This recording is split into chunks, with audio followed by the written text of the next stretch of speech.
السلام علیکم ناظرین، یہ آپ کے سامنے مسجد جرانہ ہے۔ آج مسجد جرانہ کی زیارت کریں گے اور اس کے تاریخ کے بارے میں پڑھیں گے۔ آئیے ابھی اندر چلتے ہیں اور آپ کے اندر کے مناظر دکھاتا ہوں۔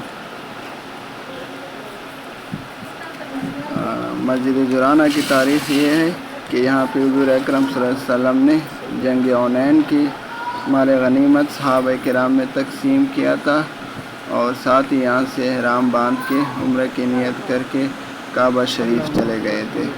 تو آج ہم بھی یہاں سے عمرہ کی نیت کریں گے اور اس کے بعد انشاءاللہ کعبہ شریف میں طواف عمرے کے لیے جائیں گے۔ یہ کعبہ شریف سے حرم شریف سے تقریباً 35-40 کلومیٹر کی دوری پہ ہے۔ یہ ابھی آپ کے اندر کی مناظر ہے، ماشاءاللہ بہت خوبصورت ہے۔ اللہ آپ سب کو بھی یہاں کی زیارت نصیب فرمائے، آمین۔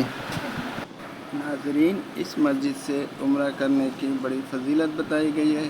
اکثر حاجی حضرات یہاں سے عمرے کے لیے تشریف لاتے ہیں اور یہاں سے نیت کر کے حرم شریف کے لیے جاتے ہیں۔ تو دعا ہے کہ اللہ آپ سب کو بھی یہ زیارت اور کعبہ کی زیارت نصیب فرمائے، آمین۔ وآخر دعوانا الحمدللہ رب العالمین۔